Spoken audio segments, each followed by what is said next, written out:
This is exactly right. Get into the Hyundai Getaway Sales Event and get away with a deal so right, it almost feels wrong. Right now, you can get great deals on Hyundai's most popular models, including the adventure-ready SUVs like the Hyundai Santa Fe or Santa Fe Hybrid and the Tucson or Tucson Hybrid. Plus, there's the bold and stylish Elantra loaded with the latest tech. Or go all-electric with the Ioniq 5 or the Ioniq 9. So get down to your local Hyundai dealer and get away with a deal you'll love during the Hyundai Getaway Sales Event. Visit HyundaiUSA.com for details. Goodbye.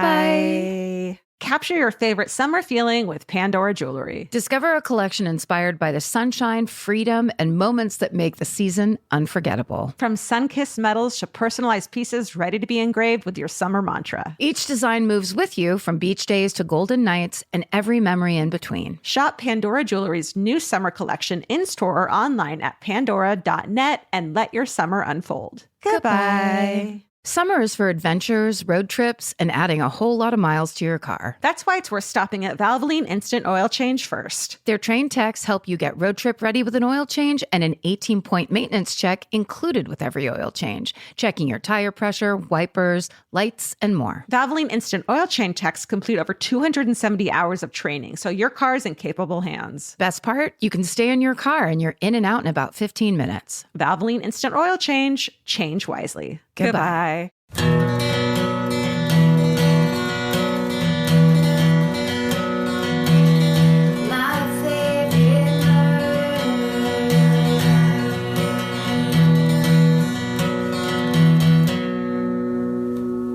Hello. And welcome to My Favorite Murder. That's Georgia Hardstark. That's Karen Kilgariff. We're doing it again. Sorry, we're doing it again. We're just going to. You tune in to see if we'll just stop doing it already. That's Christmas is when we stop. This is regular. We're back. It's still January, though. Sorry to tell you. Oh, my God. It's day 104 of January. Sorry to report from TikTok, but there's some real funny people on TikTok. And there was a video I saw this morning, and it was like a guy, what seemed like a guy and his husband. And they were just like, hey, happy Monday. Just letting you know, it's still January. And then the husband behind him goes, it's January 49th. And it made me laugh really hard. I think you'll get a kick out of this. Have you seen Maestro yet? Yes. Mm-hmm. Okay. Well, Saturday night, my dad came over for dinner. We sat down to watch Maestro, and I realized I kind of don't have any idea exactly what's going to happen. And so I text my lady group and was like, hey, is there any awkward scenes I shouldn't watch with my dad in Maestro? You know, like I suddenly realized like there could be sex scenes and stuff like that. None other than Kara Clank of That's Messed Up podcast wrote, you mean the anal plug scene? Oh, no. And I almost turned the movie off. I lost my mind. I was like, what? And it turns out she wrote, just kidding. The anal plug scene. I was like, oh, no. How come I didn't know about this? We're watching this with my fucking dad. You dive toward the television. You can't trust that text thread. You're going to have to go to like, you know, the Mom's Movie Review or whatever online website thing that tells you. Yeah, don't worry. You can watch it with your parents. It's that there is no anal plug scene. Unfortunately, that got cut, I guess. Not a part of it. No, that's hearsay and potentially slander. So allegedly. Yeah. Allegedly. That's Kara Clank just being her funny self. What's going on with you this week? What do you need to get off your chest? Thank you for finally asking what I want to talk about. I bought some books online because I realized the only thing that was keeping me from reading and having something to say on this podcast was just the purchase of said books. Okay. It was like I was sitting there going like, well, there's just none here. Therefore, I can't read. Any early recommendations that we can start with you? Well, I'd have to get up and, oh, you know what? Maybe I don't, because maybe this woman's name is so outstanding that I remembered it offhand. Her name is Eula Bliss, E-U-L-A. Ooh, that's pretty. It's a book called Having and Being Had. Ooh. And somebody on Book Talk recommended it. Time magazine writes, a powerful look at the ways in which we assign value to the people, places, and things that comprise our lives. So it's just like this very interesting, almost like essay series, but it's all about having and being had, I guess. It's really good writing. Yeah, there's a lot of awards, a lot of Guggenheim Fellowship type stuff in her bio, like good stuff. But it was like one of those kinds of things where the person was like, I couldn't stop reading this book. And then they held it up to the camera. And that cover art is so appealing to me that I was like, I know I'm going to like that book, right? It's like a still life of a table with lobster stuff on it. Yeah, peaches and lobster. That's me, baby. That's your favorite combo. But you know what it is too? Sometimes I feel like a book like that, it's like, well, I didn't go to college, so I don't know what they'll mean when they're postulating about, I buy this thing and it means that about Greek myths or something. Like that's where I get all freaked out.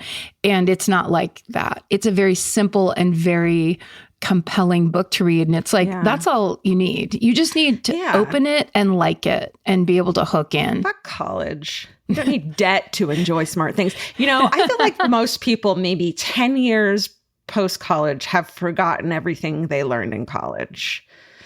And so that means we're now decades out of what we would have learned. Forgotten? Yeah. Learned and forgotten? And learned and forgotten. And yet we keep reading and therefore we keep learning. And I'm going to start reading and then I'm going to start learning. That's my plan. That's right. It's so simple. These are our tips for learning. I have a movie recommendation, a fun horror flick that's like fun to watch. Longtime friend of the podcast, Jonah Ray, is in a movie that just came out called Destroy All Neighbors. You can watch it on, what's it called?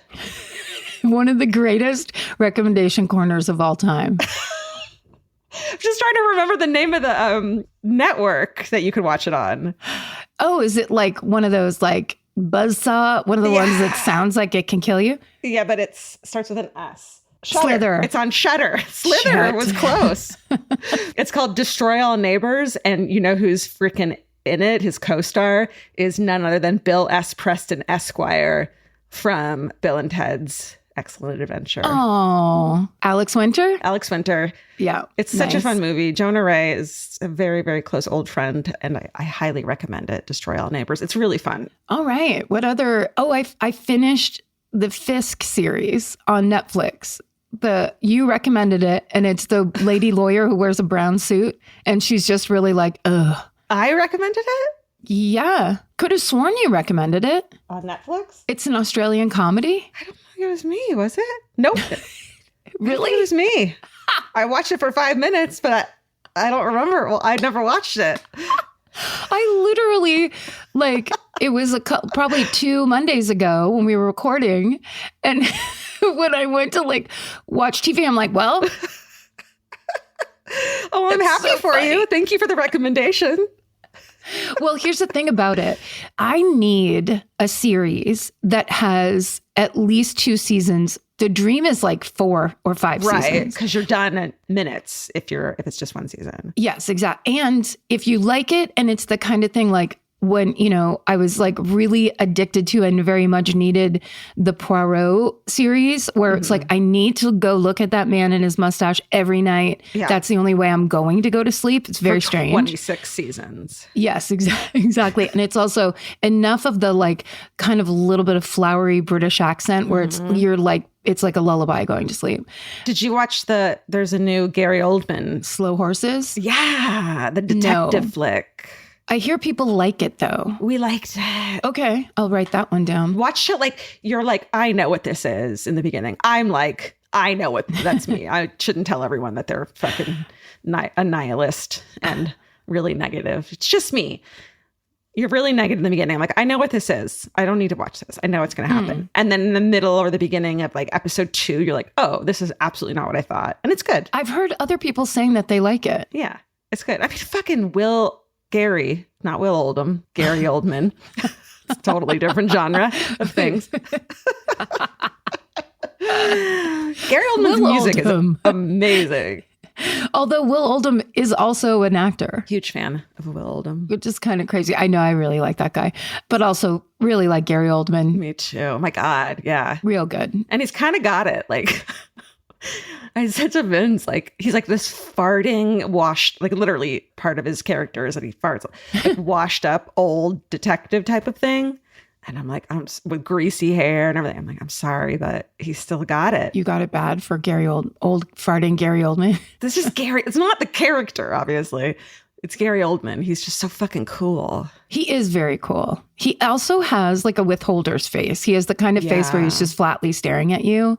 And then you're like, well, you're leaving all this blank space for me to fall in love with you. So fine. Right. That's what I'll do then. I mean, go watch True Romance if you never want to see him the same again. Oh, is that the one where he has like an eye patch and a gold tooth and a fucking parrot on his shoulder and shit? Oh, the 90s. Those movies. 90s. But really quick, I just want to tell you, if you want to go back and watch Fisk, Fisk has one of those quiet, constant, it's like you enter into this little comedy world of a law firm in Melbourne. Yeah. And you never want to leave. Every person is hilarious and it's very low key. Okay. And I loved it and was sad when it was over. 2 seasons. No, we'll watch it. Definitely then. Okay. Well, I'm good. I'm stealing that recommendation from you because you never gave it and I'm giving it now. Fisk. Who knows? Knowing me, I was like, I don't know what to talk about this. Plus, if it was a couple weeks ago, we were on break. I don't even think that happened. Stop accusing me of lying. I remember it so clearly of like the way you said it was like, it's interesting, just watch it. But maybe you just said a different title and I saw the F or something. Okay, everyone let us know because you guys pay attention to us. Well, guys, what happened? What did she say? Guys, what is happening? It's been 8 years. We don't have enough fucking brain capacity left. We didn't go to college. But also we're acting like the audience has to tell us like we can't go listen to an old episode. I don't want to listen to this. I don't want to listen to that shit. I am not a fan. Should we go to Exactly Right corner? Yeah, I think so. I really feel like in year 9, we should start writing stuff down and just giving people kind of more of a show. Boo. That sucks. Boo. You can't see this because this isn't video. I still haven't learned yet. I have both my thumbs down and I'm actively pointing them downward. That's my favorite thing that Georgia does in texting is if you're texting and often in business, it makes me laugh so hard. People will be like, tell us something. And then she'll just give their text a thumbs down. Be like, guys, you have to pay your taxes. Don't forget you have to pay your taxes. Thumbs down. Don't underestimate the thumbs down response. Very effective. I love it. Okay. We have a podcast network. It's called Exactly Right Media. Here are some highlights. Well, we also have this thing called Nick Terry's MFM animated series, which is our very favorite. Husband of a listener, Nick Terry, got it together to actually start making us animated clips of this show. And there's a new one out. It's Coincidence Island, MFM episode 129, which is the Galapagos affair that Georgia covered and the line, I curse you with my dying breath. So go to youtube.com/exactlyrightmedia and you can watch that. And you can watch all of the MFM animated. They are so delightful. They are so good. If you're having a bad day, the little Easter eggs he puts in there are my absolute favorite. It's really enjoyable. Yeah. Thank you, Nick Terry. You've made our lives better of all things. Thank you for working with us and letting us pay you to continue to do what basically we love. It's our own voices somehow getting reused in a different way. It's the best. I love it. And then on this podcast, We'll Kill You, Aaron and Aaron share all of the biological and historical information about tonsils. Oh. That's fascinating. I've never thought about like what and where and why and how and then when, you know? I love them. Of tonsils. Mm-hmm. I learned a very disturbing thing about tonsils that I actually don't think I'm going to share because I learned it over Christmas and it was so gross. What? No, tell. I love gross stuff. You know for real? I love gross stuff. There are things, and I believe they were called, I'm not going to remember the right name, but let's just say they called them tonsil nodules. You can get like your tonsils swell up and they get like plaque in them. I've seen the little rocks that look like little rocks. Yeah. So if you cough it up, you're coughing up, and sometimes it gives people bad breath, or sometimes it like causes problems in other ways. But you can actually cough shit up that's stuck in your tonsils. Oh, I've watched videos. Are you serious? Not like, on purpose, but like if I'm scrolling and it's happening, I'm like, whoa, because I love those gross videos of things. It's like fascinating. Fascinating. I'm sure the Aarons tell us all about it.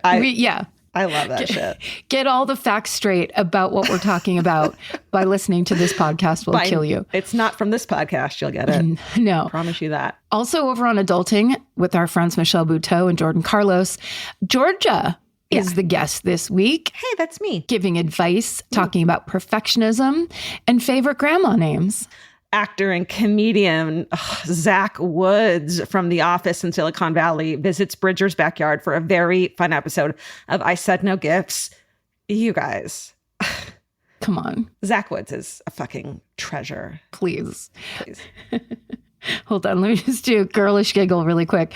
But also, let me just say, Bridger books the greatest guests on I Said No Gifts. If you're ever looking for just like fun conversations, of course, Zach Woods, I bet, is going to be delightful. Mm-hmm. He also just had Joe Zimmerman on, who's a comic who I just started seeing on TikTok here and there. Hilarious. Like such a funny conversation. It's just so good. That's a great show. Emma Thompson's been on it. Like, come on, you guys. Okay, now, and lastly, thanks to your purchase of the MFM logo pin last year, we were able to donate, listen to this, $13,000 to Planned Parenthood. And we're going to be updating the Exactly Right store. So for right now, all incoming money from the sale of those same pins are going to benefit the National Abortion Fund, which is a network of 100 independent abortion funds that work to remove financial and logistical barriers to abortion access, which in this moment in time is about as difficult as it can be in our recent history. So please buy a pin and your money will be going to a good cause. Yeah, it's those black and white pins, just our logo. The proceeds will always go to a charity of some sort. Go to abortionfunds.org if you want to find out more. But $13,000 to Planned Parenthood, you guys, that's fucking incredible. We're so proud to be able to hand that money over in the name of murderinos. Yes, thank you so much. So badass. Should we match it? Yes. Right? Great idea. Let's fucking match it. Guys, the reason that moment was so exciting was because it was real. That was not rehearsed. That was real because I knew Karen wouldn't say no. Like, can you imagine? I was like, Karen, off camera real quick. Should we match it? I don't think so. Let them do it. They're fine. Let's do it. Let's do it. 26. So we actually, you know what? Should we round it up and just make it 30? 30. Let's fucking donate $30,000 to Planned Parenthood. Nice. Round number 4, abortion access, Planned Parenthood, women's health care, contraception, fucking anything you need. I mean, my God, the amount of times I couldn't pay for my fucking birth control in my 20s at Planned Parenthood. And it was just like, okay, right. There you go. Yeah, we had it so good back then. Oh, we did.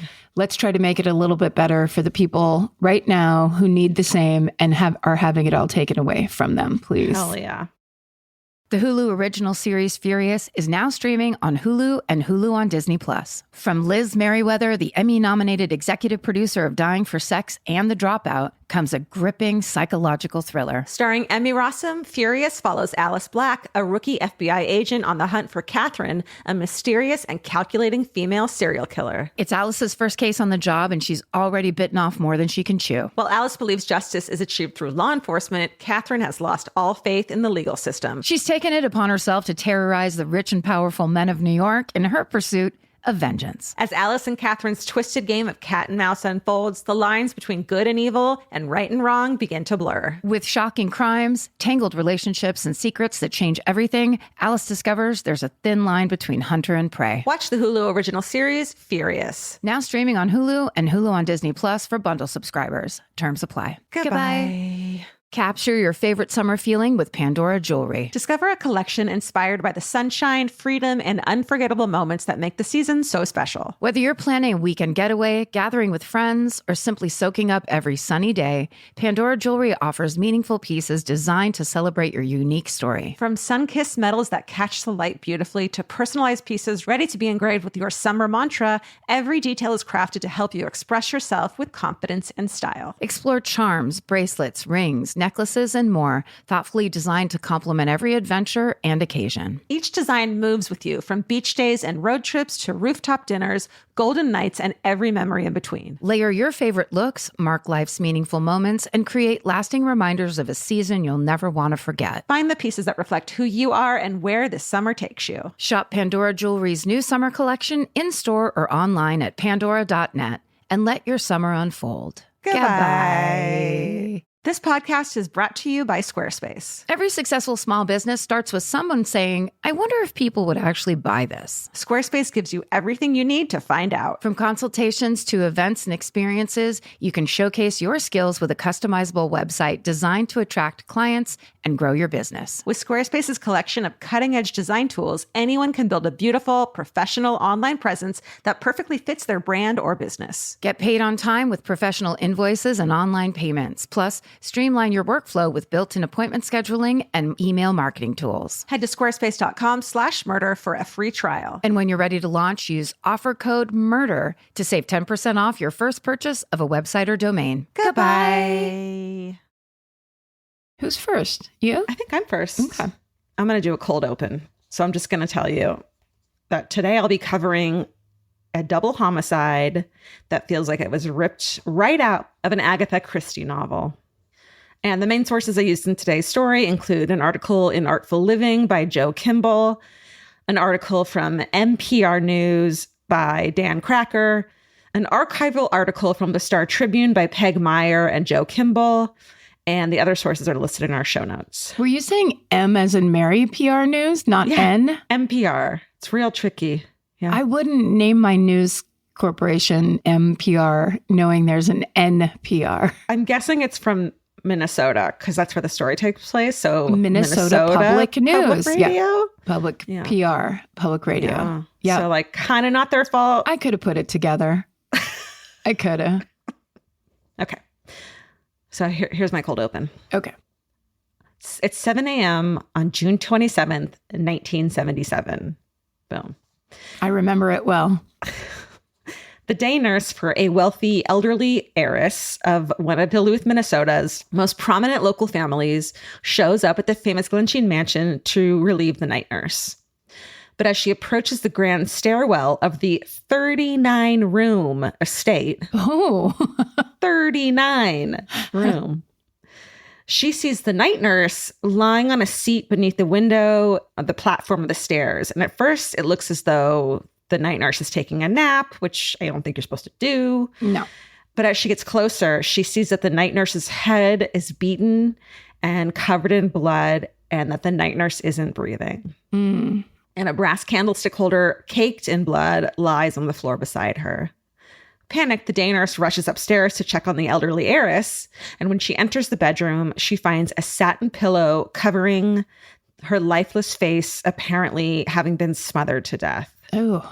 Years later, the estate would be donated to the University of Minnesota, Duluth, and they still run guided tours of the mansion to this day. But one thing your tour guide won't talk to you about during the tour is the tragedy of Glensheen's dark past. This is the 1977 double murder of Elizabeth Congdon and her nurse, Velma Patia, a.k.a. the Glensheen murders. Mm-hmm. It sounds slightly familiar, but it also is how many of these stories start. It is very similar to many of these stories we've heard before, unfortunately. Yeah. So here we go. Let's start from the beginning. In the early 1900s, that means that's end cold open. In the early 1900s. Also, it's the turn of the century. My favorite era. In Karen's favorite era, the early 1900s, the turn of the century, Chester Congdon ran Duluth, Minnesota, your favorite fucking hot vacation spot. Can you imagine if you were just the kingpin of Duluth? Ugh. the kind of fur hats you'd be wearing as you strutted around town at the Hell bowling yeah. alley, fucking ordering grilled cheese for people left, right, and center. You have a cane and you don't even need it? Yeah. Come on, dude. Come on. But he's a savvy lawyer turned industrialist. He's most known for developing Minnesota's robust iron and copper mining business in the Lake Superior County region, blah, blah, blah. You know, like he does all the things in all the places and he gets fucking wealthy as shit from it. Long story short, this makes Chester, along with his wife Clara and their 7 children, incredibly wealthy. In May of 1905, he uses $854,000 of his fortune to build this mansion. How? $854,000 today. I have the number. What do you want? And it's from the turn of the century, I understand. And he's building a 39-room, 22-acre estate along Lake Superior. So like that's not small potatoes. A little less than $1 million turn of the century would today be the equivalent of, my guess is $32 million. You are closer to right than wrong. Oh, $27.8 million. hey, Look at you. not bad. Not bad. Probably to furnish the place. You're probably right. That's right. And put in all those beautiful roses. Oh, beautiful roses and the like water features, you know. So it's along Lake Superior. It's massive. And he calls it Glensheen Mansion. And it quickly becomes the crown jewel of Duluth. For all his riches and intellect, though, Chester basically sucks. He's a tough old brute. He's a very conservative Republican. He's infamously cheap and uses his political powers to support his business endeavors until his death in 1916. However, though, where Chester was a brute, his daughter, Elizabeth, is sweet, kind, and generous. After her father's death, 22-year-old Elizabeth drops out of Vassar, where she was attending college, to help take care of her mother and the Glensheen estate. That keeps her super busy, but she still finds plenty of time to volunteer all over the region. She becomes the first president of the King's Daughters Society, later the Duluth Junior League, which is a women's organization for leadership and community work. She volunteers at St. Luke's Hospital. Later, she serves on the St. Luke's Hospital Guild Board. During World War II, she organizes the Nurses Aid Committee for the Duluth chapter of the American Red Cross.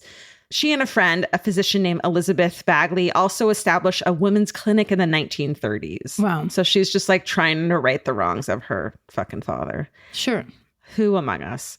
She also gives lots of money from her family's multi-million-dollar fortune to a wide range of charities, causes, and arts groups, including the Duluth Symphony, her church, and even just local residents who have fallen on hard times. And she does it quietly. She's not all big and showy about it, like announcing it on a podcast or whatever.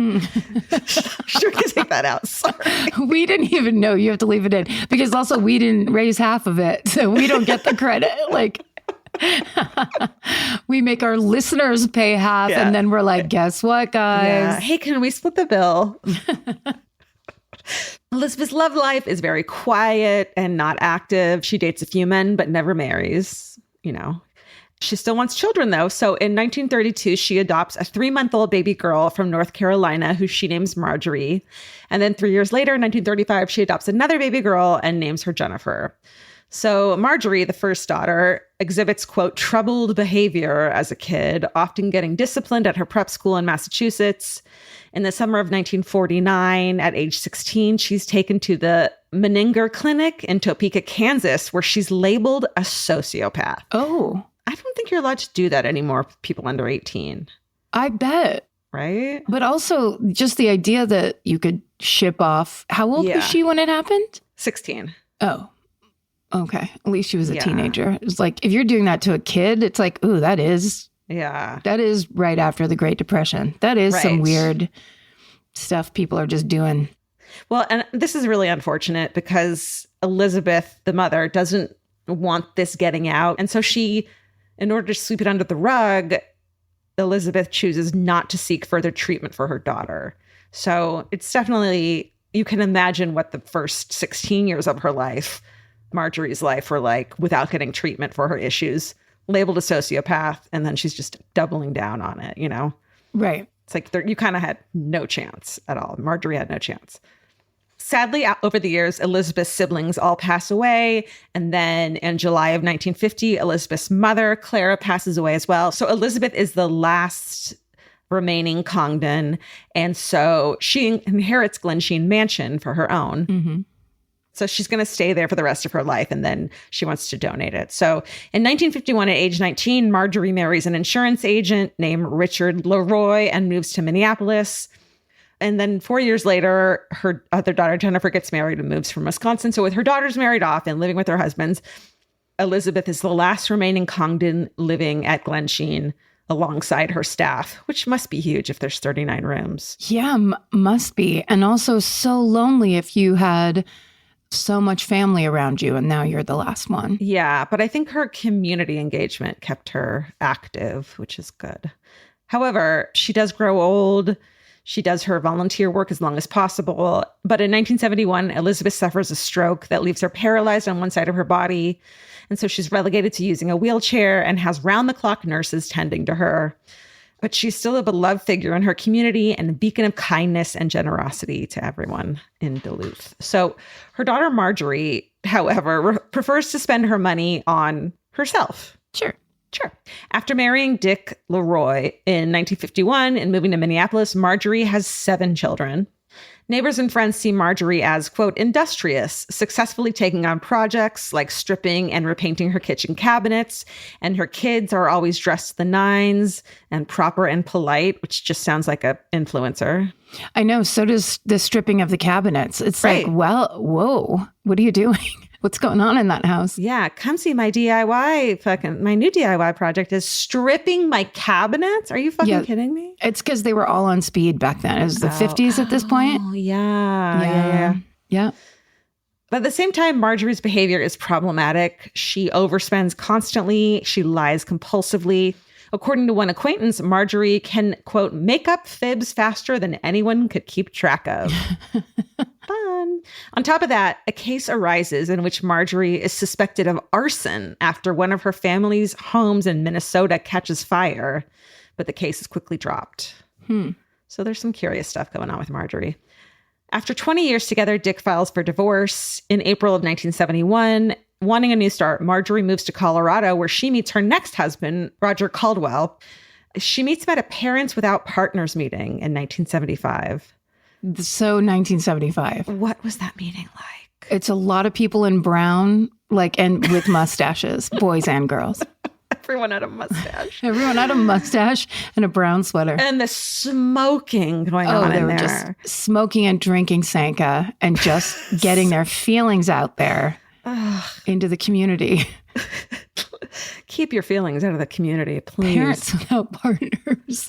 That's when people, I always said when we were in grammar school, it felt like all of a sudden everyone's parents were getting divorced. Right. And I didn't realize it was because they passed a no-fault divorce law. Oh. And it was either in 1979 or 1980 or something. So literally that is what happened, where suddenly it was you don't have to break the bank or totally become enemies. You can just divorce because, what's the word?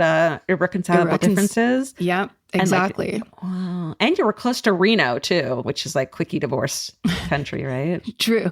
But then you didn't have to go and you didn't have to do it quickie anymore. You could be oh, now it's just, let's so that's why amicably. And then everyone's getting divorced. And then people were going to meetings like Parents Without Partners, either a widowed dad or a, whatever. Mm-hmm. And all of a sudden you're looking around your grammar school, one of these people could be my new stepbrother or sister.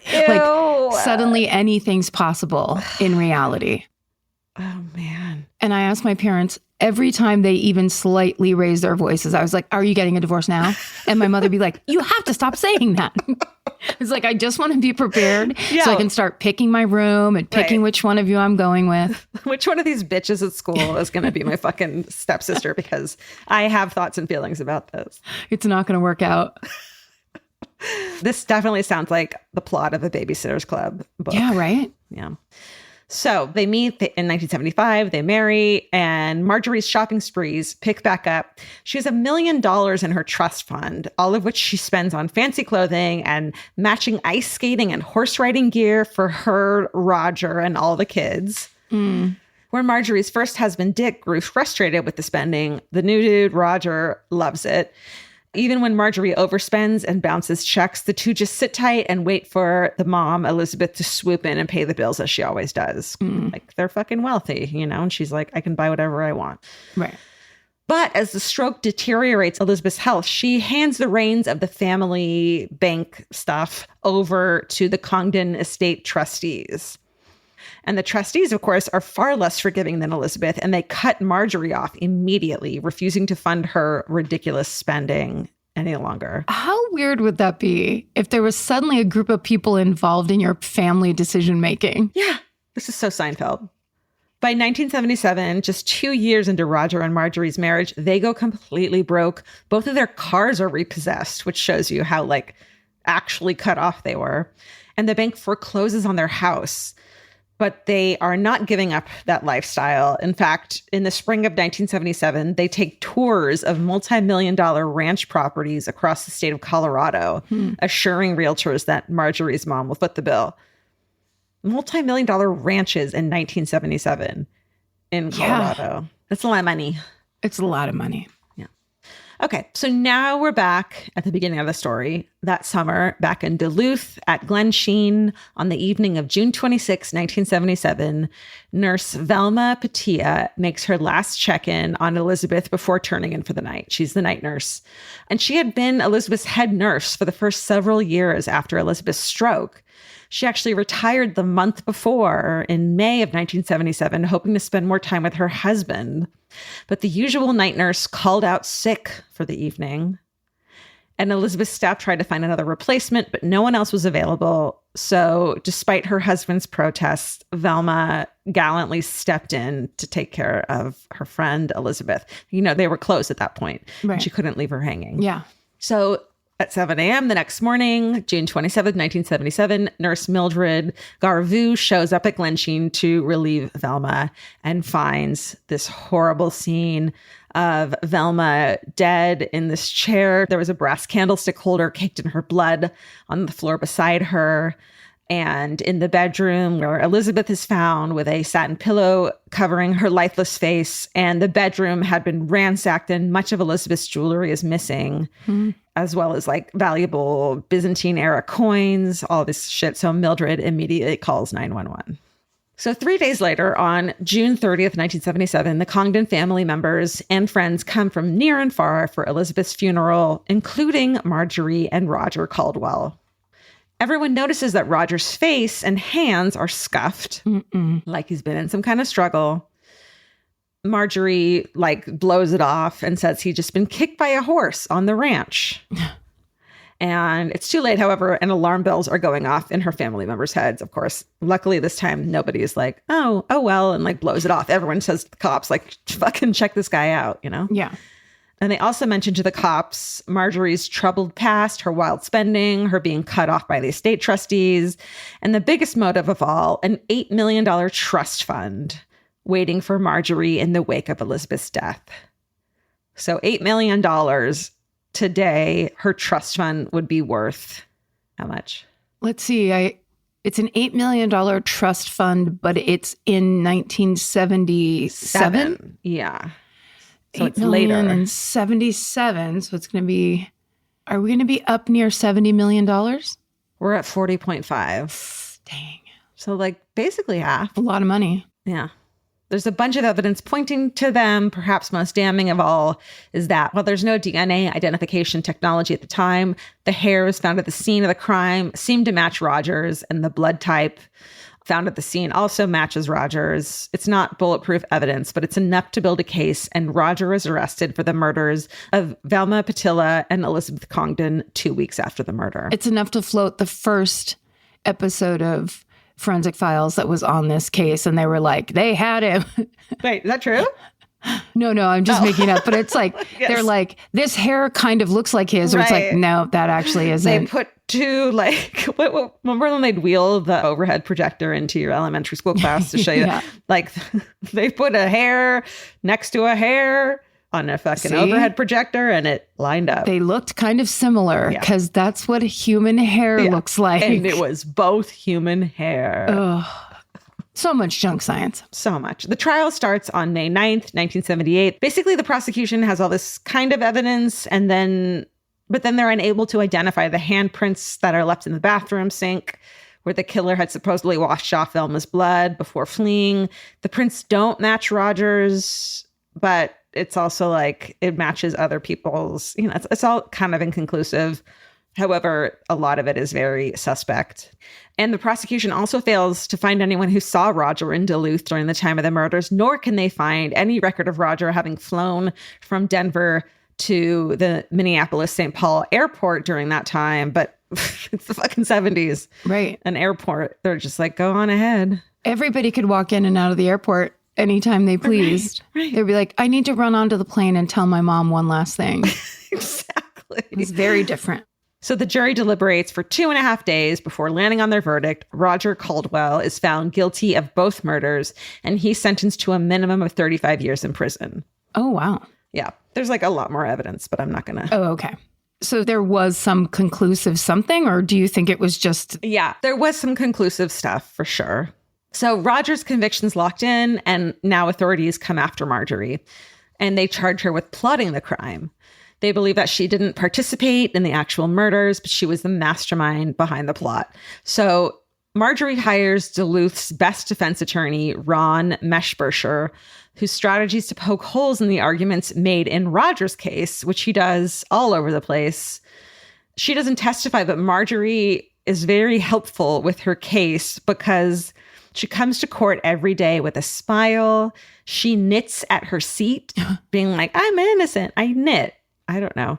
She even brings a cake that she made to the courthouse on her lawyer's birthday. And everyone's like, she can't be a killer. She knits and bakes.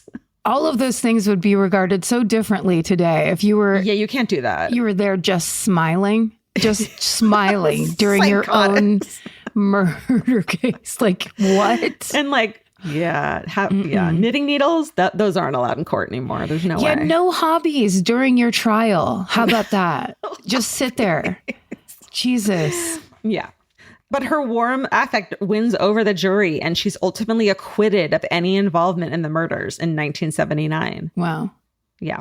And so her acquittal does more than just let her walk free. It also gives Roger's defense attorneys a chance to file for an appeal. Basically, her lawyer had poked so many holes in the prosecution's case against Roger that in August of 1982, the Minnesota Supreme Court overturns Roger's conviction and grants him a retrial. Wow. And so he's released from prison. And he's like, peace out, goes home to his hometown of Latrobe, Pennsylvania. I bet I said that so fucking wrong. Ooh, and they're going to be mad too. Latrobe, Pennsylvania. Try it 3 more ways. One of those had to be wrong.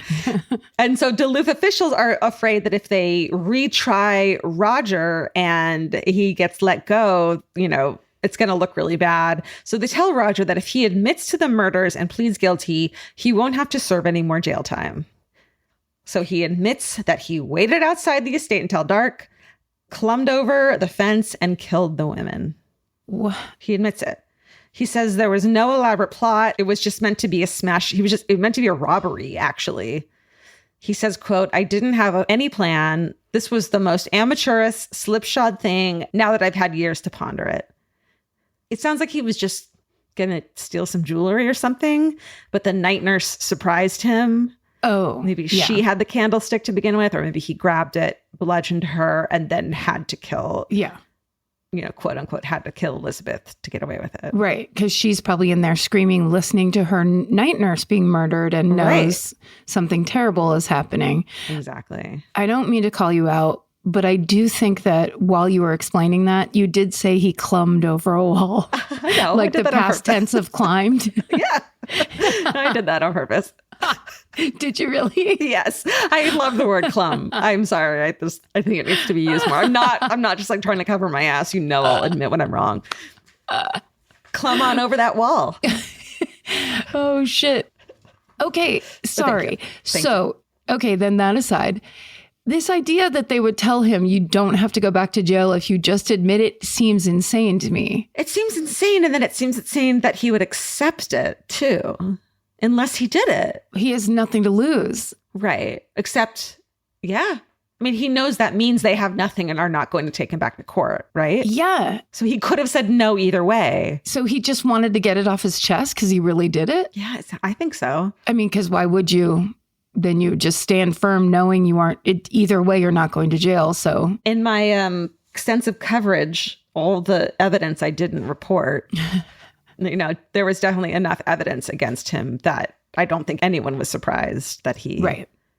You're saying he basically was getting off on a technicality, but they just wanted to know the truth. So they were like, look, we can't send you to jail. Can you just tell us? And they didn't want an untried or unsolved case on their books.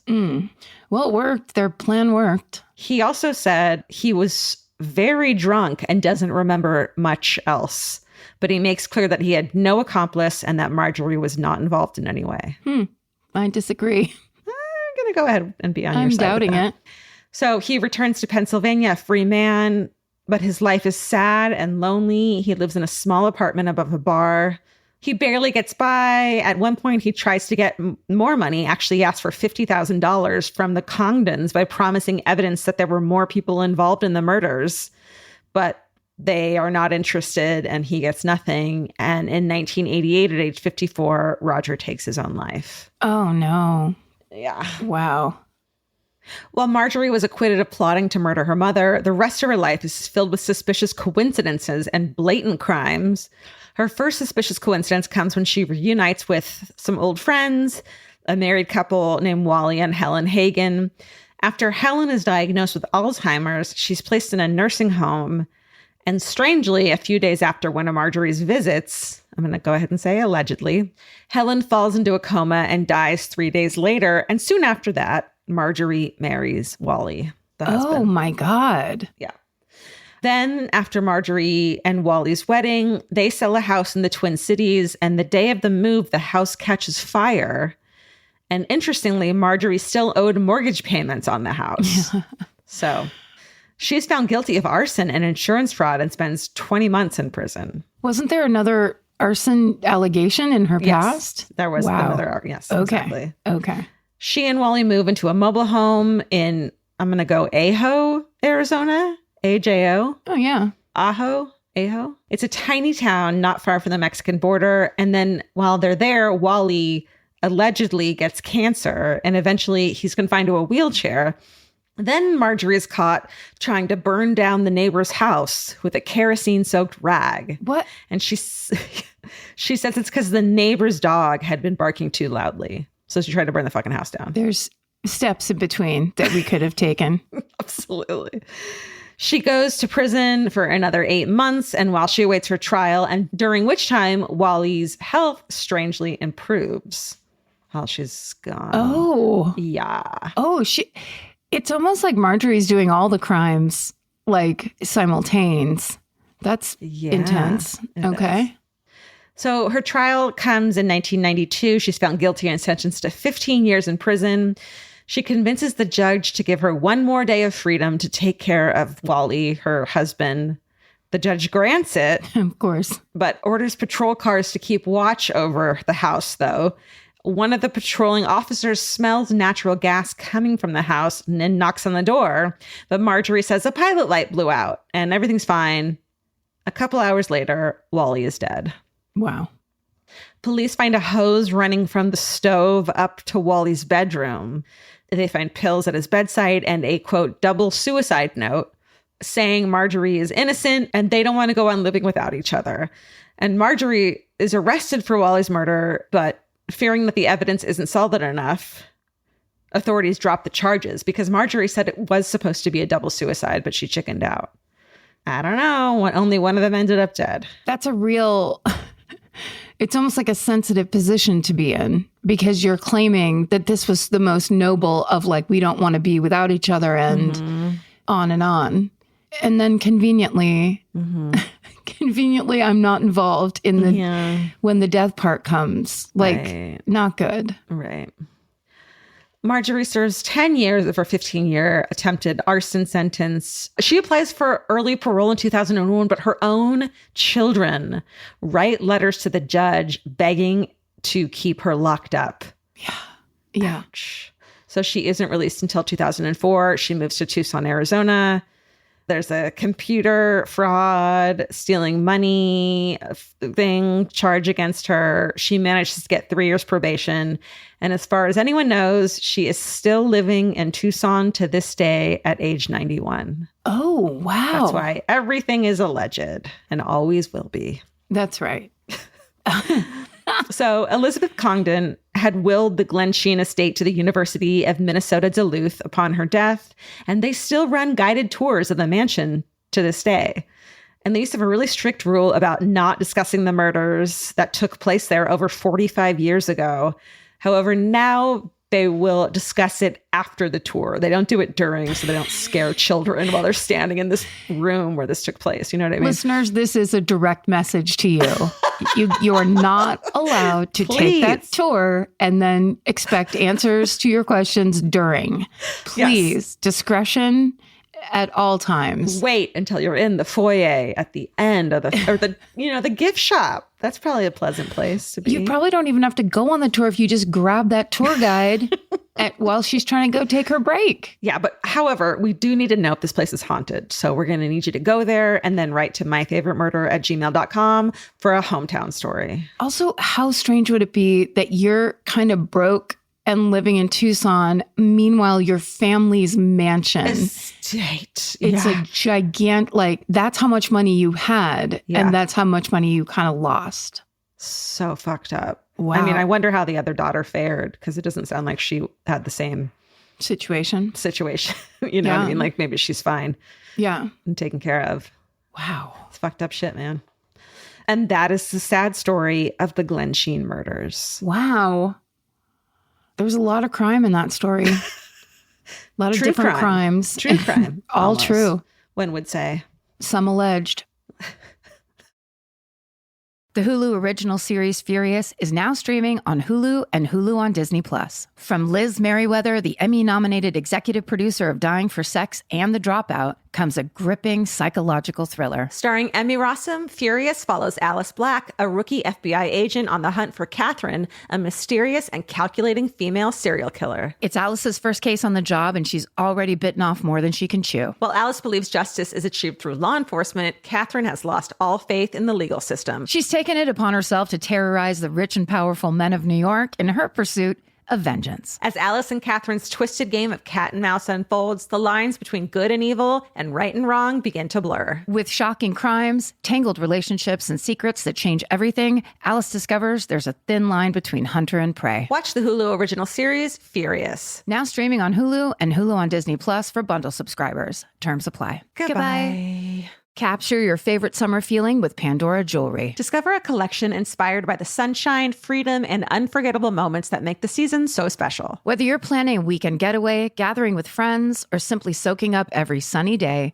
Pandora Jewelry offers meaningful pieces designed to celebrate your unique story. From sun-kissed metals that catch the light beautifully to personalized pieces ready to be engraved with your summer mantra, every detail is crafted to help you express yourself with confidence and style. Explore charms, bracelets, rings, necklaces, and more, thoughtfully designed to complement every adventure and occasion. Each design moves with you, from beach days and road trips to rooftop dinners, golden nights, and every memory in between. Layer your favorite looks, mark life's meaningful moments, and create lasting reminders of a season you'll never want to forget. Find the pieces that reflect who you are and where this summer takes you. Shop Pandora Jewelry's new summer collection in-store or online at pandora.net and let your summer unfold. Goodbye. Buying clothes is easy. That's why everyone's always doing it. But finding clothes you actually want to wear is the hard part. Get all your favorite elevated essentials at Quince. Quince specializes in effortless, high-quality essentials like ultra-soft organic cotton and premium Mongolian cashmere sweaters. They're beautifully tailored and built to last. And it's not just apparel. Quince also brings that same everyday elevation to everything they offer, from hotel-quality bedding and bath to kitchen staples, essentials, and thoughtfully designed furniture. They work directly with ethical factories, so you're paying for quality quality, not brand markup. It's so true that they have wonderful items that aren't just clothes. I have like 3 of their 100% mulberry silk pillowcases. I've bought throws from there. I've bought bedding from there. And it is just as great quality as their clothes and super affordable. Upgrade your everyday. Download the Quince app for app-exclusive offers or go to quince.com/MFM. Get free shipping on your order and 365-day returns. Now available in Canada and the UK too. QUINCE.com/MFM. Goodbye. Georgia, we're going to go ahead and take a slight left turn, although there's elements in both stories that match. But today I'm going to tell you about a serial fraudster who spent 3 decades of his life scamming his way into palaces, fancy estates, and millions of dollars. First, I'm going to talk about business very quickly, just because I'm sure you know most of this, but we're just going to go over some important items. Okay, I don't know if I know this. Saudi Arabia and the Saudi Arabian Oil Company, or Aramco, is the world's largest oil producer. Okay. That might be a given for many people, but these are those kind of details that I wouldn't have been able to say with certainty if I was playing Jeopardy at my dad's house, yelling answers at the TV. Absolutely not. So Saudi Arabia, world's largest oil producer, the company that basically makes all the money off that is called Aramco. And it turns out Aramco is the most profitable company in the world. So that's how well they do with all of their oil. So it's owned by the state, which means it's owned by the Saudi royal family, who are, as a result, wealthy beyond imagination. So they have private jets, multi-million-dollar yachts, massive palaces, fleets of luxury cars. Their wealth is almost limitless. So in early 2016, Prince Mohammed bin Salman Al Sayed announces his plans to sell off a small percentage of Aramco to private investors, finally giving outside people a chance to profit off of the world's most lucrative business. So it's always been closed, and then suddenly it's like there's some shares available. You too could be wealthy beyond your wildest imagination. The company is valued at an estimated $2 trillion. Holy shit.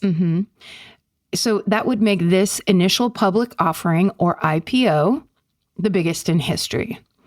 So when a member of the Saudi royal family shows up in Miami in early 2017, offering investors a chance to buy stock before the IPO announcement becomes official, the lucky few in his inner circle feel as though they have just struck gold. But as we well know, things, especially in Florida, are not always as they seem. This is the story of millionaire con man Anthony Gignac. So the main sources used in this story today are a series of Vanity Fair articles from 2018 by a writer named Mark Seal, and then a bonus edition of CNBC's American Greed from 2020. Now, here's another little lesson that I'm going to teach you about. I'm going to teach you about a place off the coast of Miami, Florida called Fisher Island. Have you ever heard of it? No. Okay. It's a man-made, members-only island reserved for the incredibly wealthy. Oh, what I was like, yeah, I've been there before. Oh, yeah, I love it there. My family vacations there. The average annual income of a Fisher Island resident or property owner is $2.2 million, making it the richest zip code in America. Wow. Among its most notable residents are Mel Brooks. That's so funny. Yeah, I wasn't expecting. Yeah, the list is Mel Brooks, Julia Roberts, and Oprah Winfrey. I would think that Mel Brooks, lived in like a brownstone in Brooklyn. Absolutely. Or like a beautiful cottage, Spanish cottage in Culver City or something like that. Yeah. Yeah. But oh no, he lives on Fisher Island. Okay. So it all made perfect sense when in 2015, word got around that Saudi Arabia's Prince Khalid bin Al Sayed would be Fisher Island's newest resident. So he moves into a 3-bedroom penthouse suite that costs him $15,000 a month rent. Huh. And then he brings his fleet of luxury cars, complete with a Ferrari, a Bentley, and a Rolls Royce. He also has an opulent jewelry collection, tens of thousands of dollars in cash. So naturally, he's got a security detail from Diplomatic Security Services, which is an elite law enforcement arm of the U.S. State Department that's trained to protect diplomats. I just want to go get coffee at the Starbucks like one day and sit in there and like see what it's Just like. see what all the first thing I imagined were everybody's wearing knee-high boots. Yeah. For all different reasons. Calfskin knee-high boots or whatever. The hats, the brims of the hats are so wide. Oy. Even the prince's beloved Chihuahua, Foxy, sports a diamond-encrusted collar and is carried around in a $2,700 Louis Vuitton bag. Jesus. Right? The prince's flamboyant style attracts the attention of everyone on the island, and those who haven't been lucky enough to spot him in person can go ahead and watch him from afar as he regularly posts photos of himself living it up on his Instagram account, the handle of which is at PrinceDubai_07. So no social media manager, huh? I mean, are they trying to say that the Prince of Dubai graduated from high school in 07 or what? Or What are we if he doing? created his account in 07, then it's just like, Yeah. oh, bro. Guy, what are you doing? But the prince is difficult to access with layers of DSS security and business partners acting as his royal gatekeepers. And you know people wanted access to the prince, especially when word gets out that he's hired an investment banker in London to offer insiders this friends and family opportunity to buy a small percentage of his shares in Aramco ahead of the company going public. So the word is out that once the company goes public, investors can expect to make 3 to 5 times their money back. So 26 investors jump at the chance, and they give the prince a combined total of almost $8 million to invest. They write their checks, sit back, they start flipping through yacht catalogs as they wait for that money to come rolling back in. But the problem is, this man is not Prince Khalid bin Al Saud. He's no prince at all. He's a convicted con man and identity thief, Anthony Gignac. So let's go to the beginning of Anthony's life. He was born Jose Enrique Moreno in Bogota, Colombia in 1970. He and his younger brother were orphaned and left to fend for themselves on the streets in the middle of a violent drug war. Oy vey. So it is the worst case scenario. Yeah. Orphan kids in Colombia in the early 70s were forced to either become foot soldiers, drug mules, or worse. And it's worse for Jose. He is a victim of human trafficking at the age of 5. And he uses any of the money that he can make from this abuse that he endures to feed himself and his younger brother, who's 3 years old. So it is my God. a complete nightmare. This lasts about 2 years until these children are taken in by a local orphanage. As one of Tony's lawyers would later state while trying to argue for a lesser sentence, quote, "What Tony learned in his first few years of life was survival at any cost." Yeah. Then on June 13th, 1977, the orphanage arranges the boys' adoption to an American family. The husband, Jim Gignac, and the wife, Nancy Fitzgerald, take the boys into their home in the small town of Plymouth, Michigan, and there they're raised with all of the comforts of middle-class American life.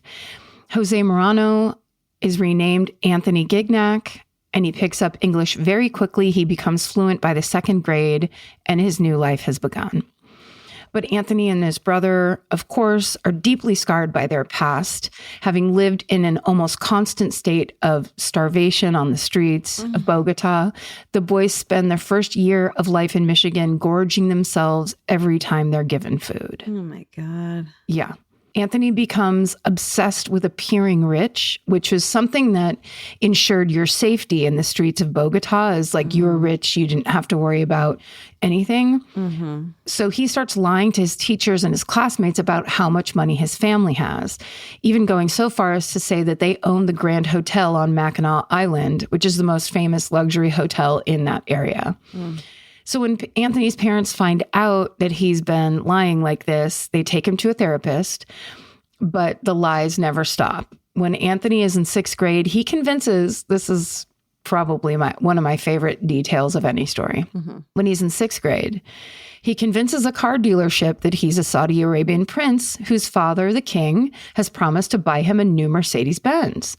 After a salesman takes him on a few test drives and Anthony chooses the car that he wants, he is unable to fork over the cash and the police are called. What? How old is he?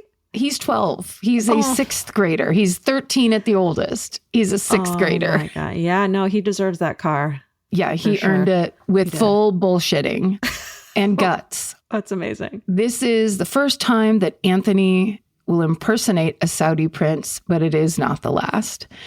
A few years later, when Anthony's a teenager, his adoptive parents get a divorce. Anthony stays with their mom, but his younger brother goes to live with their dad. And this split from his brother is more than Anthony can bear. He basically breaks down. He spends time in 2 different psychiatric hospitals and a halfway house where he lives for a time as a ward of state. By the age of 17, he runs away to a new town. So all that, the beginning of life and everything, it's not just going to get smoothed over by American middle class life. There's issues. Yeah. So he makes it to Ypsilanti, Michigan, and that's where he begins to call himself Prince Adnan. He convinces a local Arab family to take him in under threat of violence by the secret police. And he is so convincing that he fleeces some University of Michigan frat boys out of cash and booze. They think they're partying with like a prince. Whoa. Then he steals his friend's dad's credit card and he uses it to buy himself a limo ride around Detroit. Oh my God. What year is this? This is... Oh, he's 17, so it's 1987. Okay. When limos were king. Oh, my God. Yeah. David Lee Roth in the hot tub in the back of the limo from that video. Nothing is hotter. All of this leads to his first arrest in 1988. Oh, it was right there, 1988. He's released on bond, and 2 months later, he runs off to California to start over. He makes it to the capital city of all phonies, Los Angeles, California. Don't be mad. And he's still using the name Adnan.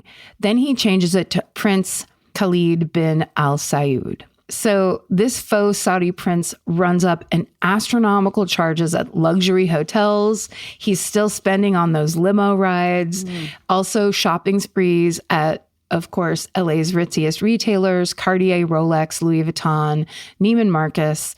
Sometimes he uses fake or stolen credit cards, and sometimes he just tells people his father is going to come and pick up the tab. Oh my God. Which I love. He does wear traditional Arab garb and, of course, thousands of dollars worth of jewelry. So his victims tend to believe him, even though he bears absolutely no resemblance to the royal Saudi family or Arabs in general. Really? He has much darker skin. He wears a weird bowl haircut that's like not trendy or hip at all. It's kind of funny. It's more to his credit of like how he's doing this because he really wants to be doing it and he's really believable. His schemes work yet again. His first arrest in LA comes in the fall of 1991 after the 21-year-old fails to pay a $3,500 bill at the Regent Beverly Wilshire Hotel and a $7,500 limo bill. He can't let it go with the limos. Shit. I mean, before Uber, like, what did you do? I guess you just rented a stretch limo like we had in New York that time. Oh, yeah. God. Anthony's nicknamed the Prince of Fraud by the LA Times. He is given a 2-year prison sentence. But of course, this doesn't deter him. As soon as he's released, he just heads right up to San Francisco and he's right back at it. He winds up spending 53 days in jail for failing to pay his bill at the Ritz-Carlton. And when he gets out, he flies to Honolulu, immediately violating parole. In Hawaii, he fleeces a random tourist out of $8,500, promising to invest the money in a Saudi Arabian oil field that does not exist. How does he do that? He must be the slickest talker of all time. Like he just must, he has the eye of the tiger. That's wild. Yeah. Yeah. Then he convinces another tourist to pay for his it's almost $21,000 resort bill because he convinces them his life is in danger. So this is almost like the Nigerian prince scheme in person. Like he's just coming up to you, and it's at this point, the early 90s, where it's pre-internet. No one knows about this. Yeah. So from Hawaii, he then travels to Orlando, Florida. He immediately racks up another $14,000 in charges at the Walt Disney World Resort.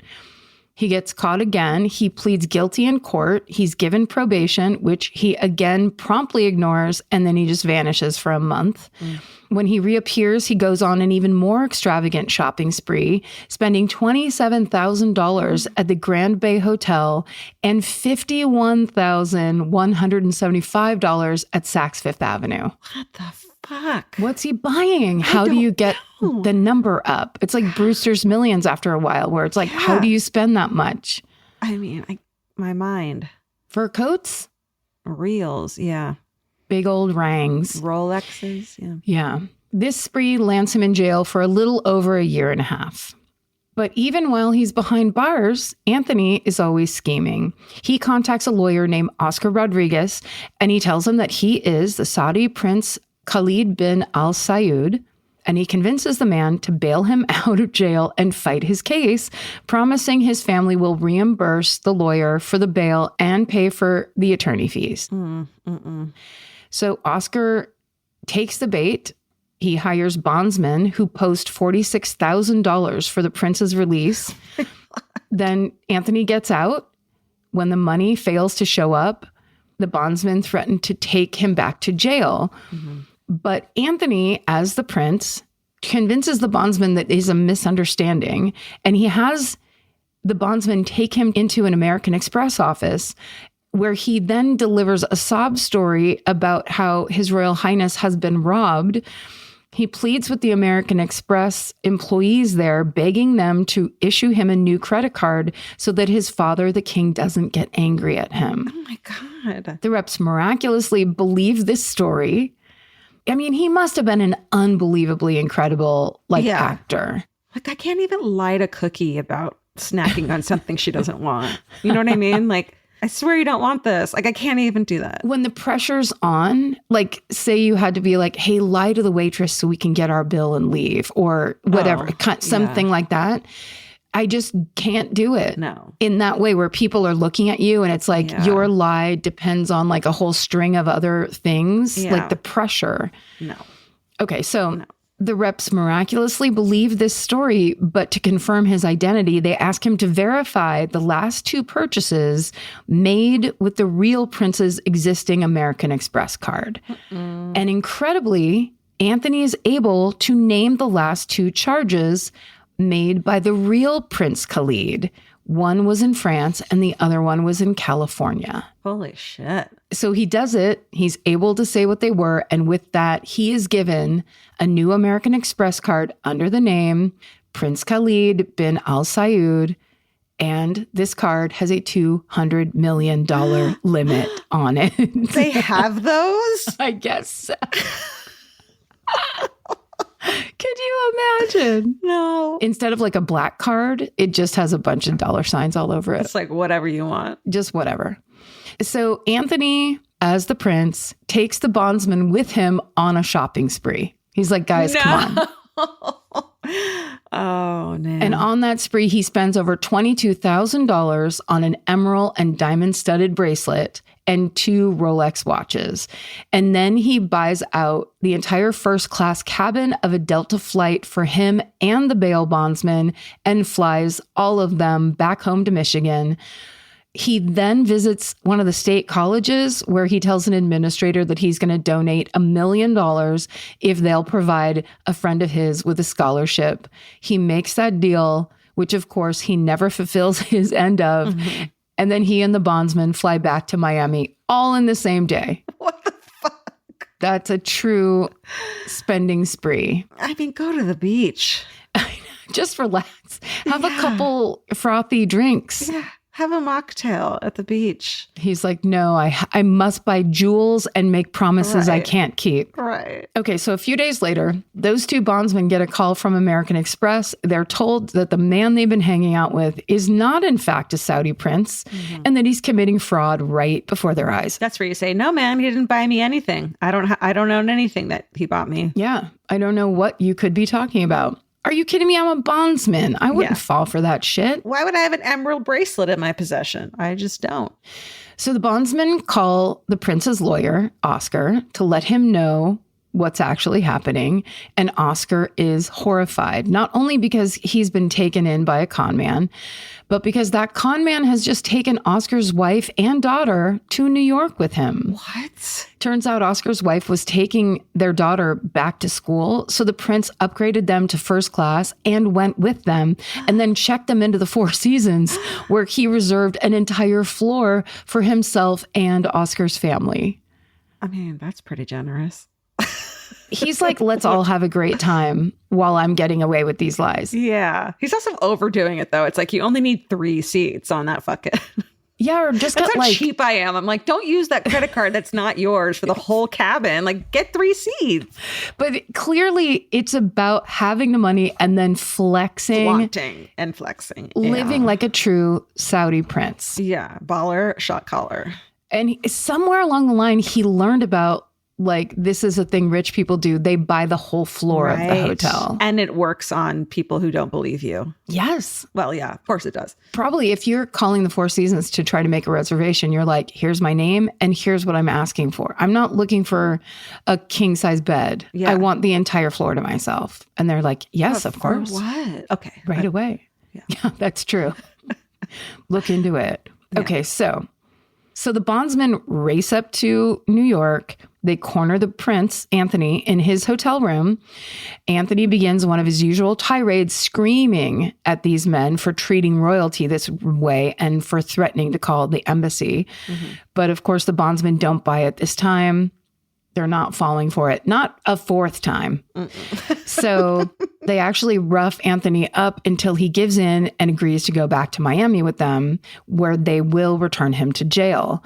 But when the group gets to LaGuardia, Anthony begins yelling at the first police officer he sees, saying he's a Saudi prince and these men are trying to kidnap him. Fucking double down. Right? The police swarm around the men, pointing guns at all of their heads, until basically the bondsmen have the chance to explain. Luckily, no one gets hurt. Now the bondsmen decide they've got to rent a car and drive Anthony back down to Florida because they can't risk trying to go back into the airport because he's clearly a super loose cannon who never says die. And not wanting to take any chances, they throw Anthony into the trunk of the car for the duration of the ride. Yeah.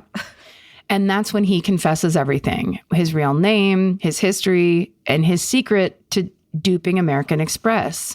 And his secret was he had 2 accomplices on the inside who gave him those answers to the security question about the real Saudi prince's recent charges.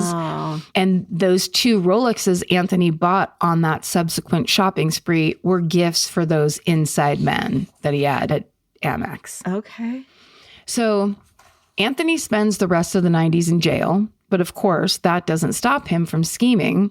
He runs a number of wire fraud schemes from his jail cell, each time getting caught, convicted, and then having time added to his sentence. At one point in either 1994 or 95, he attempts to escape from jail by lighting his cell on fire and coating the floor with shampoo so that when the guard runs in, he'll slip on the floor cartoon style, and then Anthony can run out. Oh. Anthony. This doesn't this is work. Not fucking the Three Stooges. Yeah, he's just trying to work with what he has in front of him. And I guess they didn't have bananas in the fucking banana peels. So when it doesn't work, he gets another 37 months added to his sentence. He's finally released in the early 2000s. So Anthony decides to return to his humble hometown in Michigan, but he's still flaunting his over-the-top style. He reunites with his adoptive mother, who has since remarried to a woman he meets and immediately hires his new 17-year-old stepsister to be his assistant. having her manage his schedule and run various errands for him. So he's coming in and like flexing. Yeah. Like, how can I manipulate this situation? And to feel like the big man, because I just got out of jail. I'm not here to be the guy that just got out of jail, like looking for a handout. Right. I'm immediately hiring a teenager to be my assistant. Yeah. Yeah. I'm a businessman. Got it. Yeah. We're going to get stuff going. So this is when he learns, around this time, he learns some of the real members of the Saudi royal family have existing accounts at various department stores like Saks Fifth Avenue and Neiman Marcus. So he manages to fraudulently charge $11,300 to the very real Princess Fadwa Al Sayud's actual Saks account. And he charges $17,691 to the also very real Prince Khalid's Neiman Marcus account. And then on January 3rd, 2003, he's promptly caught and arrested outside of the mall for impersonating a diplomat. Arrested outside of the mall. So embarrassing. Oh, fuck yeah. Like the limited two. And then you're getting arrested. Oh. He's like, oh, he's got an account there. I'm going to put my outfit on and go do my thing. Nope. Okay, so while in custody, Anthony tries a new angle for his defense. Instead of claiming to be the true Prince Khalid, he tells the police that he's actually a secret lover of one of the male members of the Saudi royal family. Meanwhile, homosexuality is illegal in Saudi Arabia. It's basically a threat. It's kind of a veiled blackmail threat. Anthony claims that the family has given him hush money in the form of a Saudi diplomatic passport and a $480 million trust fund. Because, of course, you'd go set up a very official trust fund for someone you're trying to pay off. Authorities managed to contact the royal family, who say this story is completely fabricated and they have never heard of an Anthony Gignac. So with no proof to back up his wild story, Anthony remains in jail awaiting trial. Of course, from his jail cell while awaiting trial, he reads the complete Jane Austen. Just kidding. He makes another attempt at wire fraud and he gets caught. Oh, it's real. I had high hopes. He gets caught. And on October 12th, 2006, he pleads guilty to impersonating a diplomat and attempted bank fraud. He remains in prison until December of 2011. So when he gets out this time, he celebrates by violating his probation and going to Florida, where he tries to buy the ritzy, well-known hotel in the Florida Keys called the Chica Lodge and Spa for $200 million. Nobody falls for it this time. He is promptly caught and extradited back to Michigan, where he is placed right back in federal prison. From 1988 to up to this point, which is around between 2012 and 2014, Anthony Gignac has been arrested 10 times for these scams. But it's not over yet. This time he's released from prison in 2015, but he has learned a lot in prison on this last stint. He realizes now that if he wants to keep up appearances as a member of the royal Saudi family, he needs to have people working under him to add to the realism and create distance between him and his targets. So they can't talk to him directly or confront him once they find out he's full of shit. So shortly after his 2015 release, this is amazing. He logs on to LinkedIn and reaches out to a British financial asset manager living in North Carolina named Carl Martin Williamson.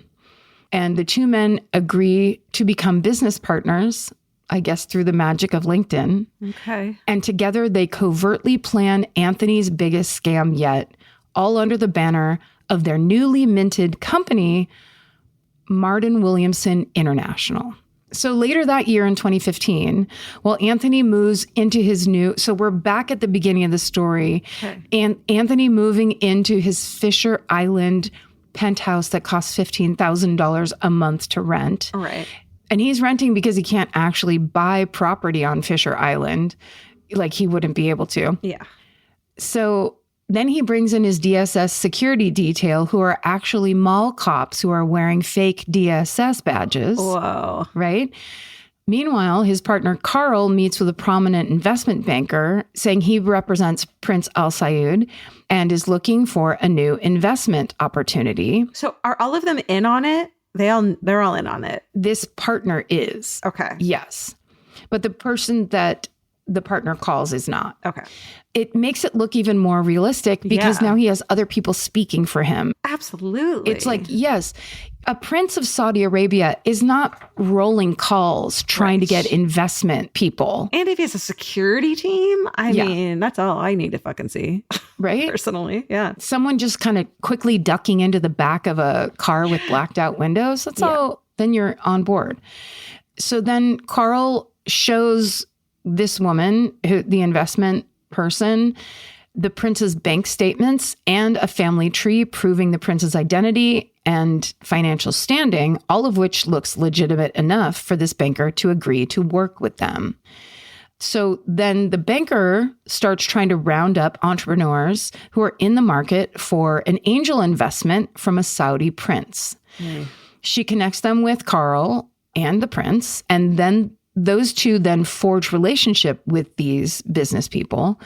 But the prince never invests in any of their businesses. Instead, he begins to let on that he's got a highly exclusive business opportunity that promises to be even more profitable for them to invest in. His first pitch is for a fuel trading platform that could earn his investors a 14.5% return. And then his second pitch is early access to shares of the Saudi oil giant when the IPO goes public, right? Or before. And that's when the real money starts rolling in. So he basically starts acting like a prince doing business, investment business, and then builds up to that IPO scam. And he has legitimate people working for him that those people would trust. Like people, the banker that they got on. Yeah. Her clients trust her. Right. They believe in her. And so she comes along and says this thing. Of course you believe it. She becomes one more like piece of identifying believable proof that this is a real Saudi prince. Totally. It's like, you sometimes accidentally drive up the one and you get stuck in Malibu and all of a sudden you're in Malibu and you're just like, oh, I got to get out of here. It's so specific and you're just like, oh no. Like this is a person who moves onto Fisher Island, which is an exclusive enclave, like the guts to move there and move in and among all of these people alone would make a person be like, oh yeah, he must be a Saudi prince. And he's one of us too. Yeah. From this scam alone, Anthony pulls in around $8 million, but he wants more. We're not resting there.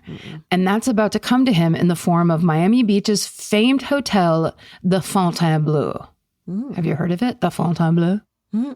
It's one of Miami Beach's most opulent luxury hotels, and it's historic, but by the 2010s, it's becoming a little passé in the eyes of the social elite.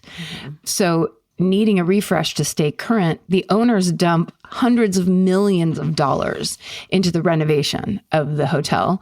And they did that. Now they need more cash in exchange for 20 to 30% ownership in the hotel. Heading the negotiations is billionaire real estate financier Jeffrey Soffer, who you may know him from his riches or his marriage to supermodel Elle Macpherson. Yikes. Or neither. Carl's investment banker back in London gets wind of this investment opportunity, runs it by the prince, who is Anthony. Anthony jumps right onto it, offering $400 million for 30% ownership in the hotel. The valuation is nuts, and the Fontainebleau team immediately accepts this offer. So as they get into the details, Anthony again has to prove his wealth. So he shows off his Fisher Island home, his luxury car collection to the hotel reps. He hands them bank documents that seem to be from the Bank of Dubai, saying that he has $600 million in a sovereign fund ready for investment.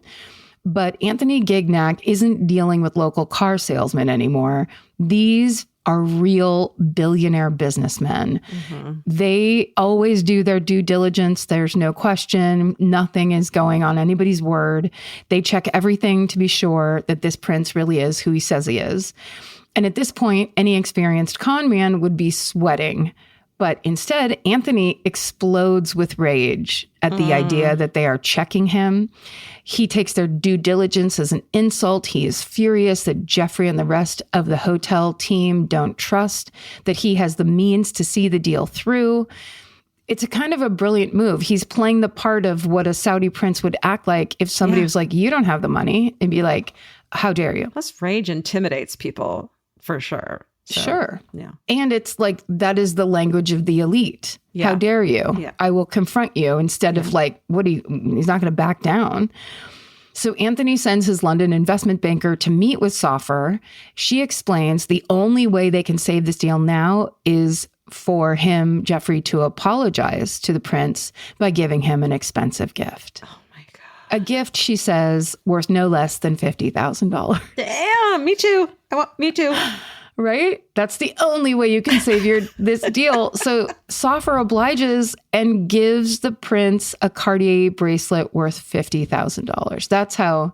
Yeah. Now we know how you get your bill up that high that quickly.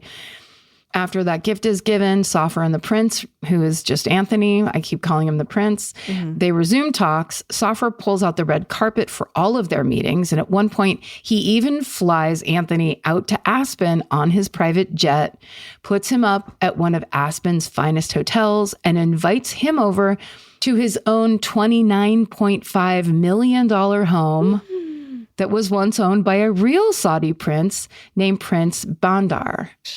So it all is going great, and this all is happening. And Anthony Gignac, as this Saudi prince, is living like the elite life, like truly the rarest air, until one night at dinner. Uses the wrong fork and gets kind caught. of like on par with that. Anthony and Soffer are in a very elite Aspen restaurant. Soffer hears the prince order an appetizer with prosciutto in it. He doesn't react. He doesn't say anything. But of course, he's wondering, how is this devout Muslim man of the Saudi royal family eating pork? Yeah.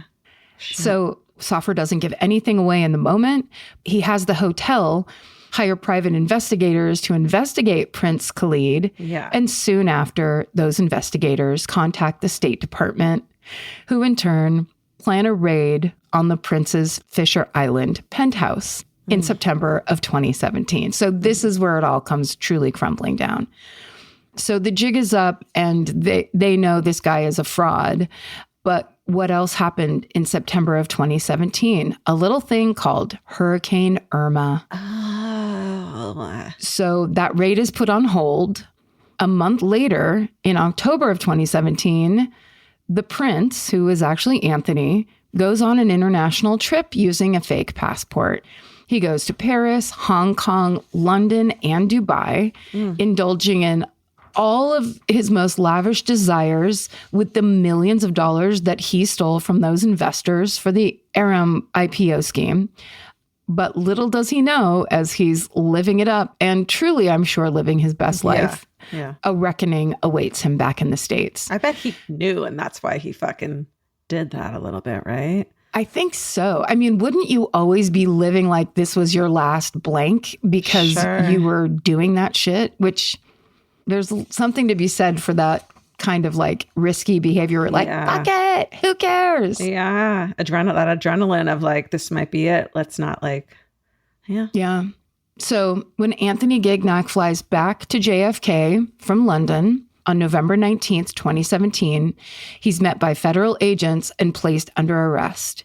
He immediately resorts to his rant of I'm a diplomat and with diplomatic status and how dare you and I'm a royal. But the federal agents aren't buying it this time. And this time, Anthony is getting the book thrown at him. With Anthony Gignac in custody, authorities set their sights on their next target, which is Carl Williamson. On the morning of December 14th, 2017, a team of 8 federal agents raid Carl's North Carolina home with guns drawn, and his family is there.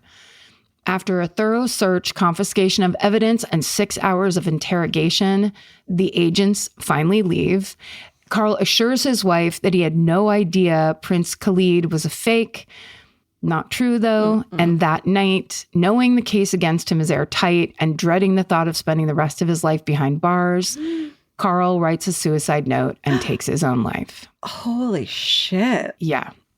In March of 2019, Anthony Gignac, now 48 years old, pleads guilty to 4 charges: impersonating a foreign diplomat, aggravated identity theft, wire fraud, and conspiracy to commit wire fraud. He is sentenced to just over 18 years in federal prison, which he is currently serving. Wow. And in looking at Anthony's life of crime, it's a miracle he was ever able to pull any of it off. He came from nothing, but actually those circumstances gave him the drive to survive at all costs and the audacity to dress extravagantly, even in the most modest of situations. He posted all of his exploits on Instagram, making his fraud so bold and so in your face that it seemed impossible that it was fake. It's almost like he believed it himself. Completely. You know? Yeah, he knew how to switch into, whether he believed it or he just wanted it so bad. He demanded to have that money and that security. As one anonymous lawyer duped into helping Anthony puts it, he could convince you that he was a green toad instead of a human being. I feel like a damn fool for ever listening to this guy. I had Khalid derangement syndrome. I cross-examine liars for a living, and I could not trip him up. Wow. End quote.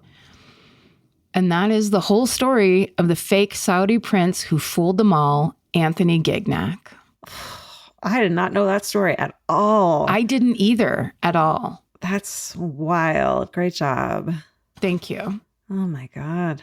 Wow, that was deep and complicated and expensive. And at the end of the day, pork took him down. I mean, he deserved that one. Do basic research. Also, I want to talk about con men and scammers forever because I feel like it's just going to happen more and more these days. It's like that kind of thing where all it takes is a little bit of gumption and the ability to just lie as you stare into people's eyes and they get away with it. It's wild. It is. And people like us who think like, well, why, who would do such a thing and why and how? That's crazy. You got to have your ears perked up. Come on, guys, get with it. Yeah. Don't trust anyone, especially people who eat pork. Oh, shit. That's me. All right. Well, it's another great one on the books. We've done it. Thank you guys for listening. We appreciate you so much, as always. You're some of our favorite podcast listeners out there. Truly. Stay sexy. And don't get murdered. Goodbye. Elvis, do you want a cookie?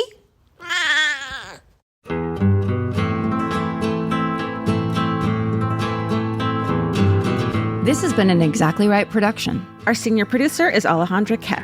Our managing producer is Hannah Kyle Creighton. Our editor is Aristotle Acevedo.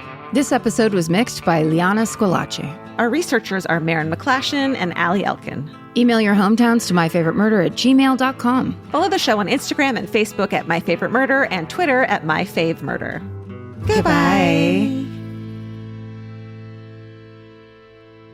Calling all amateur detectives and podcast obsessives. Virgin Voyage's second true crime voyage sets sail March 20th, 2027 for a 5-night escape to Grand Turk and the Beach Club at Bimini. As part of the On Air at Sea collection, this immersive sailing brings together fan favorite podcasts, including Disgraceland, Buried Bones, and Wisecrack, for live recordings, behind the scenes access, exclusive meet and greets, and crime themed programming that you won't find anywhere else. All aboard our award-winning kid-free ships. Head over to virginvoyages.com/truecrime to secure your spot. Goodbye. In the summer, healthy habits are easy to keep until you leave the house. You walk out the door, and the next thing you know, you're barefoot and feral in a gas station candy aisle. That's why Kachava makes it easy to maintain your routines. Kachava is an all-in-one nutrition shake, and now it comes in new travel packs. Every packet gives you a simple shake with protein, fiber, vitamins and minerals, greens, probiotics, omegas, electrolytes, and more. They're easy to toss into a bag, easy to take on the road, and a simple way to stick with your normal wellness habits,